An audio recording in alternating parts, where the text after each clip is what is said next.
Halo semuanya, kembali lagi bersama saya Michael. Di video kali ini kita akan update berita terbaru di market crypto, dan memang berita kali ini akan cukup besar dan mungkin ini bisa menjadi cobaan berikutnya gitu ya untuk market crypto. Apakah market akan mengalami penurunan lagi gitu ya? Yang akan kita bahas ini akan ada relasi dengan yang namanya Mt. Gox ya, mt.gox, Mt. Gox. Apa sih itu Mt. Gox dan kenapa beritanya ini cukup besar? Kita akan coba bahas di video kali ini, dan kira-kira dampak terhadap market crypto itu bagaimana. Jadi biar teman-teman mungkin familiar dengan Mt. Gox dan dampaknya juga. Tidak lupa juga nanti kita akan bahas analisa teknikal untuk harga Bitcoin sekarang dan mungkin pergerakan secara short termnya. Jadi kalau misalnya teman-teman suka video ini, jangan lupa untuk share videonya, like ataupun subscribe. Kita akan langsung masuk aja ke dalam pembahasan market crypto kali ini. Ya, kita akan mulai untuk update market crypto untuk hari ini. Persis kita nggak naik, nggak turun, 0,00% gitu ya, sideways. Beberapa altcoin ada naik, beberapa juga ada yang mengalami penurunan ya. Kita lihat Bitcoin sendiri mengalami penurunan sekitar 1,74%, walaupun sebenarnya masih di angka sekitar 21.600 ya. Penurunannya tidak terlalu dalam juga. Begitu pula juga untuk Ethereum. Kita langsung lihat aja selama 24 jam terakhir ada seperti Quant, ICP, Uniswap, Convex, Compound yang ada naiknya. Kenaikannya juga cukup lumayan, belasan persen, ada 6% juga. Yang penurunan juga beberapa ada ya, ada Huobi Token, USDC, Monero, walaupun mungkin hanya minor aja gitu ya, hanya sedikit, mungkin 2-3% saja.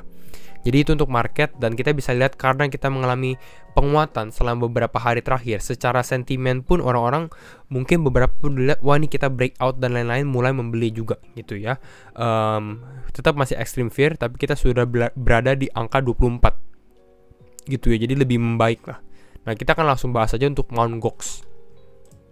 Kita lihat dari sini dulu. Around 138.000 atau 138,000 Bitcoin. 138.000 Bitcoin from Mt. Gox ready to hit the market again. Akan masuk ke dalam market lagi. Gitu ya. Kita mungkin update dulu beritanya apa. Kita lihat dulu Mt. Gox itu sebenarnya apa sih gitu ya, biar teman-teman ada gambaran.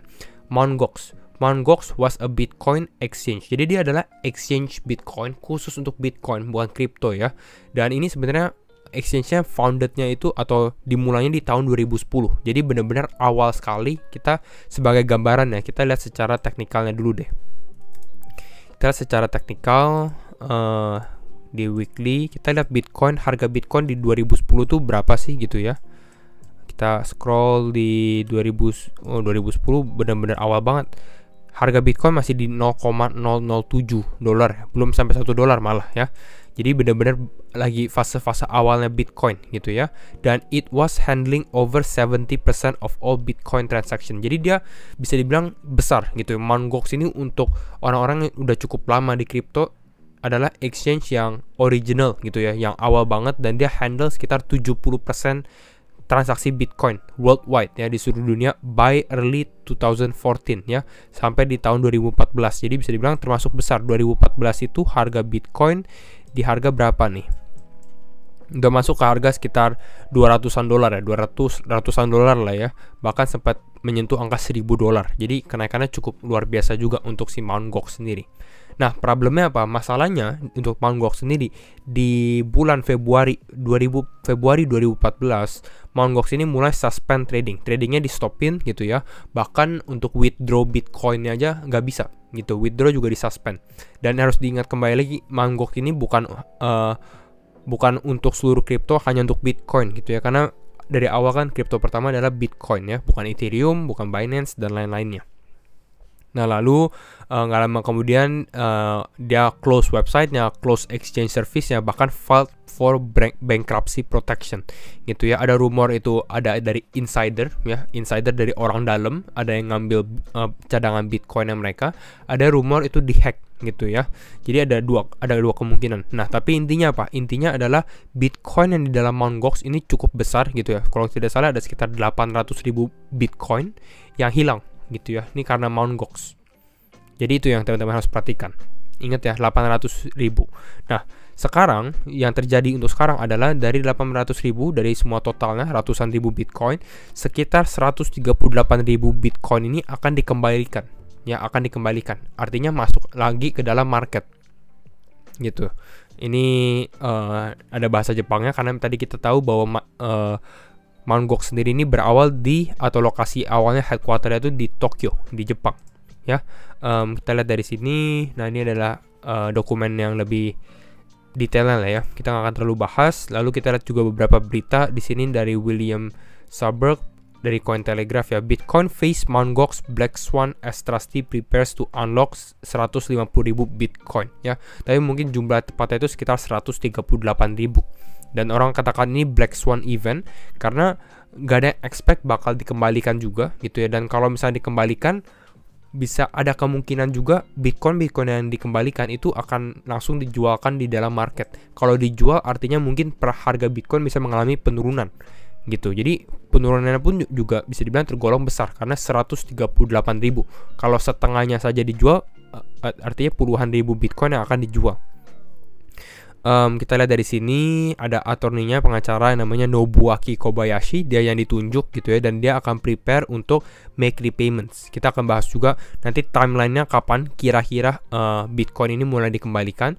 Intinya kreditas yang akan Bitcoin yang akan dikembalikan ini bisa dipilih untuk tiga form gitu ya, bisa cash, bisa Bitcoin atau Bitcoin Cash. Tapi kemungkinan besar semua orang pasti akan milihnya mayoritas mungkin Bitcoin gitu ya. Ini kita lihat lagi over 8 years karena dia dari 2014 kan ya. 2014 di close selama 8 tahun after Mt. Gox imploded, it appears atau dimulai that those who lost money are about to receive Bitcoin. Yang kehilangan duitnya akan dikembalikan, mungkin seporsinya lah gitu ya, nggak seluruhnya. Lalu banyak yang bilang leading to suspicion that recipients could instantly sell large amount of Bitcoin. Akan sell Bitcoinnya besar gitu ya, karena secara logika kalau kita perhatikan untuk harga Bitcoin sendiri ya, di tahun 2014 ini mereka membeli Bitcoin mungkin harganya sekitar $500 lah gitu ya, kita mungkin rata-rata sekitar $500. Kalau dia jual di harga sekarang, walaupun memang harga Bitcoin sekarang bisa dibilang sudah mengalami penurunan dari all time high sekitar 68%, tapi mereka punya return on investment gitu ya, ROI-nya, return on investment-nya udah besar banget dari 500 ke $21.500 gitu. Kalau kita lihat secara harga Bitcoin sekarang, gitu ya. Kita lanjut lagi.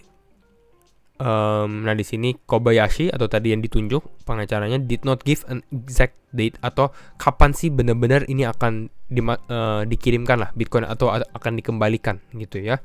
Kita lihat juga dari beberapa expert, salah satu si Mas Ducher, dia bilang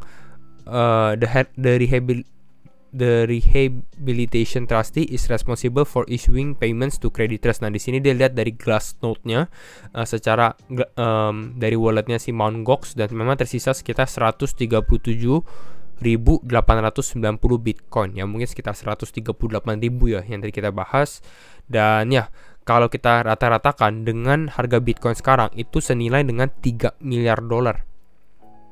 That's value at $3 billion gitu ya. Jadi sangat-sangat besar gitu ya. Ini selling pressure-nya kalau benar-benar ini yang terjadi. Ya ini kalau misalnya semuanya dijual di dalam market, tapi mungkin nggak semuanya akan dijual gitu ya. Nggak semuanya, mungkin bisa 20%, mungkin 40%, tapi ada kemungkinan ya dimana orang-orang yang akan mendapatkan Bitcoin mungkin ya akan mulai menjual gitu ya, karena kan bisa dibilang duitnya balik gitu ya, funding mereka balik.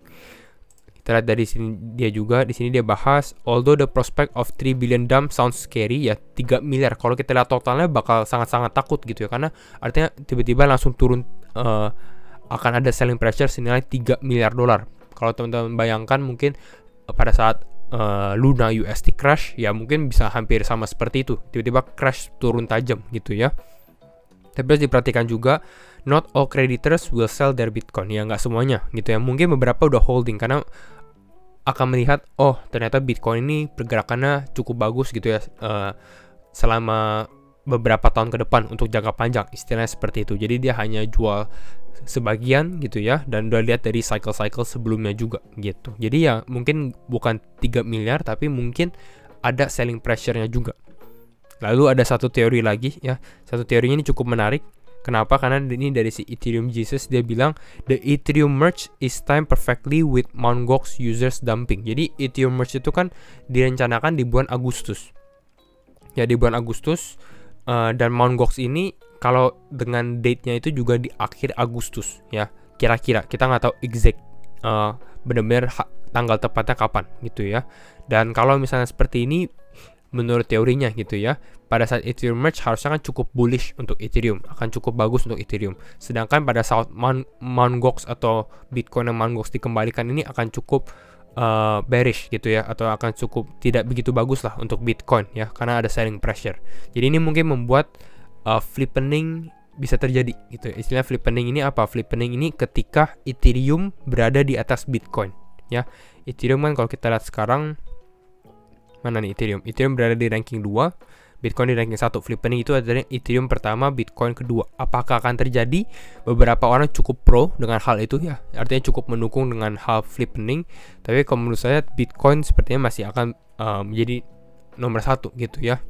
Tapi nanti kita akan lihat aja pergerakannya bagaimana gitu ya. Karena kalau mau flippening sendiri dengan market cap sekarang, Ethereum masih harus 2 kalinya atau double gitu ya, bahkan lebih dari 2 kali, mungkin hampir 3 kali gitu ya kalau kita lihat dari secara market capnya. Kita lihat sekarang teknikal untuk Bitcoin secara short term bagaimana secara grafiknya, hanya sekilas. Karena pergerakan Bitcoin untuk sekarang di weekend rata-rata lebih ke arah sideways ya, jadi tidak terlalu banyak pergerakan. Kita lihat kemarin sempat kita bahas memang Bitcoin ada rejection ya, kita udah tahu kenapa rejection di atas 22.500 ini gitu ya, karena ini resisten kuatnya juga. Dan memang kita ada sempat prediksi juga ya, mungkin ya lebih ke arah sideways dan ada sedikit downtrend ya. Memang penurunannya tidak terlalu tajam, tapi ini trennya menurun gitu ya. Tapi mungkin ada bisa kemungkinan untuk Bitcoin mungkin breakout, tapi yang akan menjadi poin krusialnya adalah apakah dia bisa breakout ke area 22.500 ini gitu ya. Jadi untuk Bitcoin, tapi ada yang cukup menarik hal yang terjadi gitu kalau teman-teman perhatikan secara volume, karena kita suka membahas tentang volume.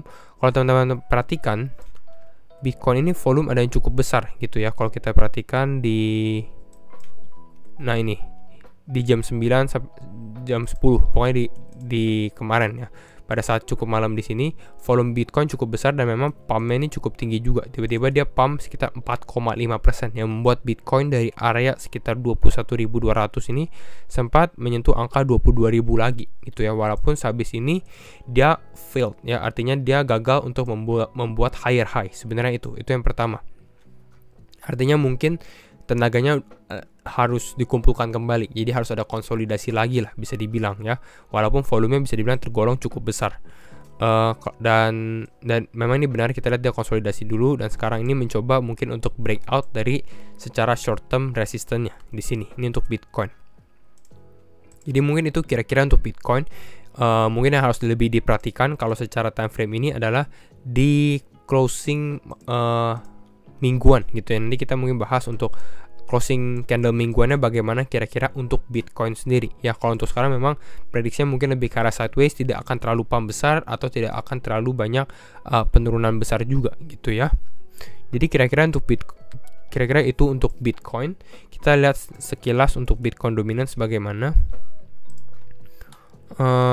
Nah kalau Bitcoin dominance ini tadi kemarin kita sudah sempat bahas, Bitcoin dominance naik ya cukup tinggi sekali, dan sekarang ada sedikit retracement atau ada sedikit penurunan, tapi penurunan ini masih berada di dalam level resistance sebelumnya. Kalau teman-teman perhatikan secara time frame daily-nya ya, ini di garis warna putih. Nah kita lihat ya, sebelumnya ini sempat menjadi supportnya juga kan di sini dan sempat menjadi resistance. Jadi ini cukup bagus kalau misalnya dia mengalami penurunan di sini dan bertahan untuk Bitcoin dominance gitu ya. Tapi harus diperhatikan kalau Bitcoin dominance ini kembali naik lagi, kalau terjadi penurunan gitu ya, kalau tiba-tiba terjadi penurunan, mungkin ini altcoin akan cukup terkena dampak gitu ya. Tapi itu juga bisa sebaliknya sebenarnya. Bitcoin dominance ini bisa dua arah. Kalau terjadi penurunan, Bitcoin dominance bisa naik juga. Kalau terjadi kenaikan, sebenarnya Bitcoin dominance bisa terjadi kenaikan, bisa naik juga gitu ya. Ini mungkin kalau untuk lebih detail teman-teman bisa cek video Bitcoin dominance yang sudah sempat kita buat juga. Nanti mungkin saya linkin juga di deskripsi video ya. Jadi mungkin kira-kira itu aja untuk video hari ini. Kalau teman-teman suka video ini, jangan lupa untuk share videonya, like ataupun subscribe. Dan thank you semua for watching and see you next video. Bye bye.